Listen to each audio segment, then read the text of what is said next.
Hola, ¿cómo están? Esta es la segunda clase virtual de la materia Física Experimental 1. Lo que vamos a ver en esta clase es cuando medimos una magnitud muchas veces en las mismas condiciones, cuál es la distribución de los valores medidos y cuáles son los parámetros más representativos de esa distribución. Anteriormente, en la clase 1, habíamos visto que el resultado de una medida siempre es un intervalo, que podemos expresar de esta manera, como x más menos delta x, con las correspondientes unidades, donde x es el valor más representativo y delta x es la incertidumbre o incerteza. Si realizamos una medida una sola vez, vamos a esa incerteza o incertidumbre va a estar determinada por las condiciones que nos da el instrumento y cómo se hizo esa medida, de lo que hablamos en la clase 1. La incertidumbre de apreciación, de exactitud, definición del objeto, interacción, etc. Y lo que habíamos visto es que la incertidumbre, si hay varias de ellas presentes, se expresa como la suma de los cuadrados de cada una raíz cuadrada. Ahora, ¿qué pasa si repito esa medida una vez más? Como hicieron en el experimento número 1. Con el cronómetro medían el tiempo de caída de una moneda, lo hacían una vez, tenían un valor con una incertidumbre, lo vuelvo a hacer, tengo otro valor distinto del primero, ¿no?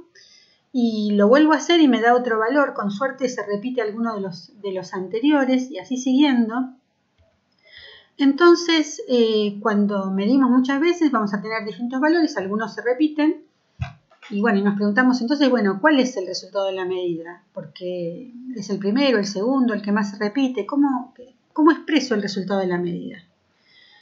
Porque esa medida tiene lugar a lo que dijimos que eran fluctuaciones que tienen que ver tanto con que la magnitud que estamos midiendo no permanece constante en el tiempo, como fluctuaciones que tienen que ver con el instrumento o con la forma en que hicimos la medida.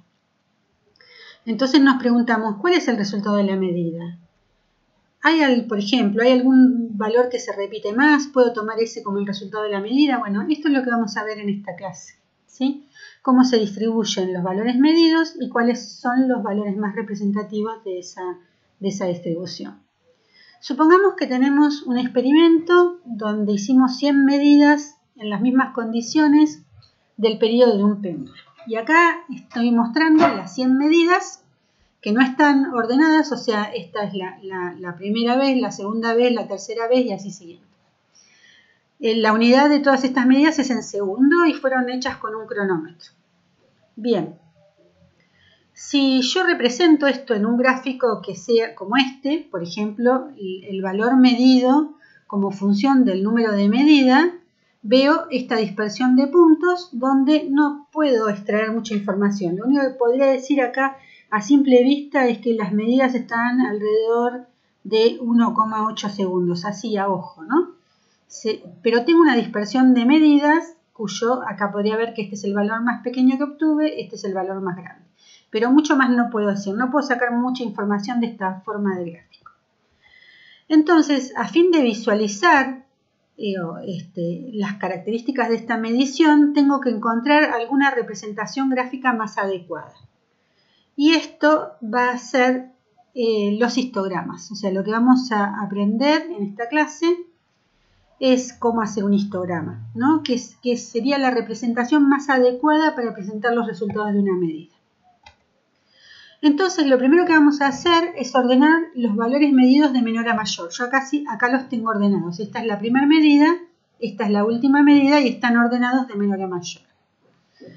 Luego vamos a agruparlos en clases. ¿Qué quiere decir? Vamos a partir el intervalo total, o sea, el rango, que ahora les voy a decir lo que es el rango, que es desde el mayor valor al menor valor, en intervalos de igual ancho, y voy a contar cuántos resultados tengo en cada intervalo. Entonces, primero vamos a determinar el rango. El rango es la diferencia, o sea, es el intervalo que va desde el primer del valor, el tamaño del intervalo entre el valor más grande y el valor más chico. O sea, sería la diferencia entre el máximo valor medido, que es 1,99 en este caso, y el mínimo valor medido, que es 1,67. Entonces, en este caso, en este ejemplo, ese rango es de 0,24 segundos. No voy a poner la unidad acá para no completar, pero recuerden que estamos hablando siempre en este caso de una medida que fue realizada en segundos.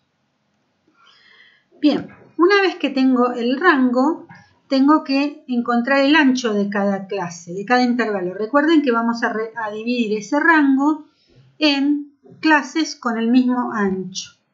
En este caso, por ejemplo, voy a hacer 7 clases. Entonces, al rango total lo voy a dividir por 7 para tener el ancho de cada clase, que en este caso me da aproximadamente igual a 0,04. Y luego vamos a armar las clases. Por ejemplo, la primera clase va a ser la clase que va desde el valor más pequeño, que es 1,67, aquí 1,67, y este sería el primer valor del intervalo, y el último valor del intervalo va a ser 1,67 más el ancho de la clase, que en este caso me da 1,71. Entonces, la primera clase voy a contar todas las medidas cuya magnitud esté entre 1,67 cerrado, intervalo cerrado, en 1,67 y 1,71 abierto. Y entonces vamos a hacer eso, ¿no? Voy a mirar cuántas medidas caen entre 1,67 y 1,71. Este 1, perdón, acá está de más, un error de tipeo. Entonces cuento, hay 2 medidas, estas 2 caen en ese intervalo. Eso es lo que se llama frecuencia de la clase, ¿sí? En este caso vale 2. Y así voy haciendo para cada intervalo. El siguiente intervalo va a ser el que va entre 1,71, perdón, el que está mal es este 1, entre 1,71 y 1,71 más 0,04 y así siguiendo. Entonces puedo ir contando cuántas medidas caen en cada clase y puedo hacer una tabla como esta, ¿no? En la primera clase tengo 2 medidas, en la segunda clase 11, en la tercera clase 18 y así siguiendo. Donde cada clase, ¿no? va a tener un límite inferior y un límite superior, ¿no? Que el límite superior va a ser el límite inferior más el ancho de la clase. Bien, y esto lo puedo representar de esta forma, en un gráfico de barras. Entonces, es un gráfico de barras donde aquí tengo el centroide de la clase, o sea, el centro del intervalo de cada clase, y aquí tengo la frecuencia de cada clase. Recuerdan, en la primera clase teníamos 2 valores, en la siguiente clase teníamos, creo que era 11, a ver, revisemos, sí, 11 valores. En la tercera clase tenía 18 valores, en la cuarta 30 y así siguiendo. Entonces, con este gráfico podemos ver cómo se distribuyen los valores, ¿no? Podemos ver que, bueno, tengo muchos resultados en este intervalo, ¿no? Que no tengo valores mayores que los que caen en este intervalo, menores, perdón, o mayores que este. Bueno, tengo un poco más de información. También veo que esto tiene una forma bastante simétrica alrededor del valor central, que a medida que me alejo del valor central las frecuencias van disminuyendo. Bien, estos tipos de histogramas son típicos de histogramas de magnitudes que midamos experimentalmente. Ahora, de esa distribución, ¿no? ¿Cuáles serían los parámetros que representan esa distribución? Porque si nosotros queremos dar números, ¿no? Queremos no solo ver la distribución, sino que dar números que representen cuantitativamente esta muestra de medidas que hicimos. Entonces, bien, vamos a ver algunos parámetros que caracterizan esa distribución. El primero es la moda. La moda es el valor que más se repite, o el intervalo con mayor frecuencia. En este caso, por ejemplo, para esta distribución, este histograma que nosotros tenemos, la moda es la cuarta clase, ¿no? La cuarta clase. En este caso tenemos lo que se llama una distribución unimodal, porque tengo un único máximo, pero puede haber casos donde tenemos más de un máximo y se llamaría multimodal.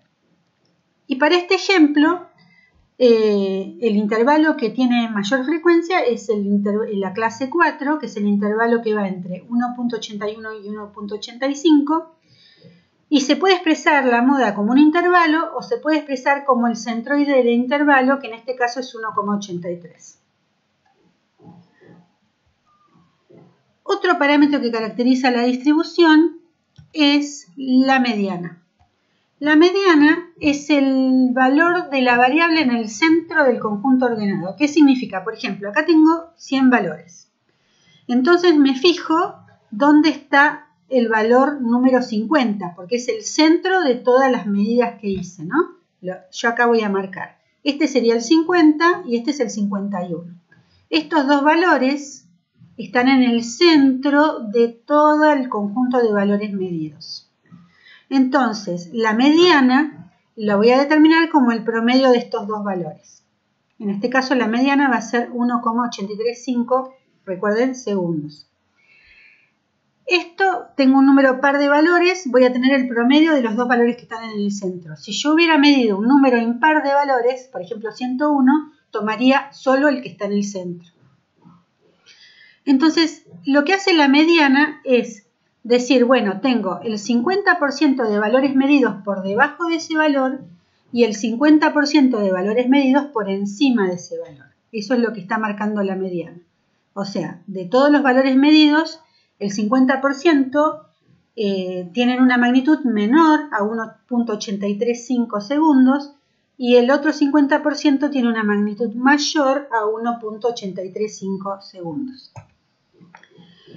Otro parámetro, y quizás el más importante y el que ustedes ya han usado, porque todos cuando hicieron varias medidas del tiempo de caída de una moneda y todavía no habíamos tenido esta clase, ustedes ya tuvieron por propia iniciativa sacar el promedio de las medidas que habían hecho, es justamente eso, el valor medio o el valor promedio, que consiste en sumar todas las medidas, todas las magnitudes que son resultado de la medida, dividido el número total de medidas, que en este caso lo llamé n.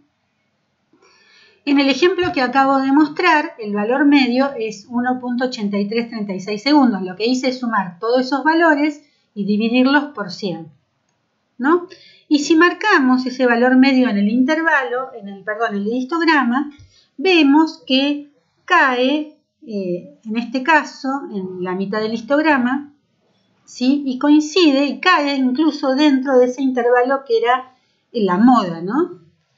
Y si graficamos todo, el valor medio, la moda y la mediana, en el mismo histograma, lo que podemos ver es que todos estos valores son próximos. Esto va a ocurrir siempre que tenga una distribución de valores que sea simétrica. O sea, si tengo un histograma que es simétrico, voy a encontrar que el valor medio, la moda y la mediana prácticamente coinciden, que es lo que pasa en este ejemplo. Ahora vamos a buscar otro parámetro, pero este parámetro, voy a volver atrás, este parámetro que vamos a definir ahora va a tener que ver con el ancho de esta distribución. Si volvemos al dibujo que teníamos al principio, donde habíamos dibujado todos los valores medidos en función del número de medida, que teníamos esta dispersión, y graficamos acá en esta recta, sería el valor medio, lo que vemos es que tenemos una dispersión de medidas que dan valores por encima del valor medio y otro por debajo del valor medio. Si yo quiero dar una medida de cuán dispersos están estos valores, podría decir, bueno, hago la resta entre cada valor y el valor medio y lo sumo. Pero como tengo igual cantidad de valores por encima, que tienen valor por encima del valor medio que por debajo, porque vi que la distribución es bastante simétrica, cuando yo haga esa suma me va a dar 0. Entonces ese no sería un buen indicador de la dispersión de valores. Entonces lo que puedo hacer es expresarlo en función de la distancia de cada punto al valor medio. Las distancias son la diferencia al cuadrado raíz cuadrada. Entonces vamos a inventar vamos a definir un nuevo parámetro que lo voy a llamar S, que lo que va a hacer es calcular la distancia de cada punto al valor medio, elevarla al cuadrado, sumarlas todas, ¿sí? Sacar la raíz cuadrada para que esta magnitud tenga la misma unidad que la variable que estoy midiendo y hacer un promedio de esto, o sea, dividir por el número total de términos que tenemos. Esto sería como un promedio de las distancias de cada punto al valor medio. Y se llama desviación estándar de la muestra. Esto se llama desviación estándar muestral, ¿no? Y va a estar relacionado, como les decía, con la dispersión de valores alrededor del valor medio. En realidad, la definición de desviación estándar que vamos a estudiar, justamente teniendo en cuenta la teoría de la física estadística, no tiene el valor n acá, sino que tiene un valor n-1 que vamos a explicar mejor en la siguiente clase. O sea que la desviación estándar va a estar definida de esta manera. Recuerden, la resta entre cada punto y el valor medio elevada al cuadrado, ¿sí? Dividido n-1, todo eso raíz cuadrada. Acá ahora me estoy dando cuenta, pero disculpen, que acá tenemos un error. Este 1 menos n va dentro del paréntesis. Lo voy a arreglar para la clase que les mande en PDF. Bien, pero esta sí, esta es la definición correcta de la desviación estándar, la desviación estándar muestral. Y esta desviación estándar es la raíz cuadrada de un parámetro que llamamos varianza, que en realidad sería esto al cuadrado, que es justamente las distancias al cuadrado promedio. Esta sería la varianza. Y para mostrarles que esta desviación estándar tiene que ver con el ancho de la distribución, acá voy a mostrar un ejemplo donde tengo tres distribuciones de medidas, tres histogramas de hechos. Por ejemplo, esto es hecho con un observador, este otro observador y esto hecho con un instrumento con más precisión. Esto es hecho con un cronómetro, un observador. Este es hecho por otro cronómetro. En este caso, el que tomaba las medidas era la misma persona que ponía a oscilar el péndulo. En el caso de ustedes sería, por ejemplo, la persona que deja caer la moneda, el que está midiendo. Y en este caso fue hecha una medida con una fotocompuerta, que es un instrumento más preciso.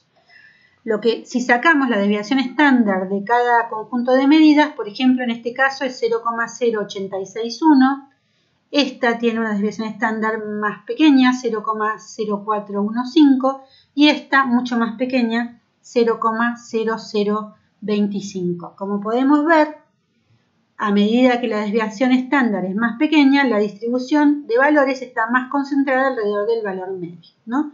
Acá diríamos que la distribución de valores que tiene la menor desviación estándar es la medida más precisa, ¿no? La que se hizo con mayor precisión. En este caso corresponde a una medida hecha con la fotocompuerta, que es efectivamente un instrumento mucho más preciso que los cronómetros.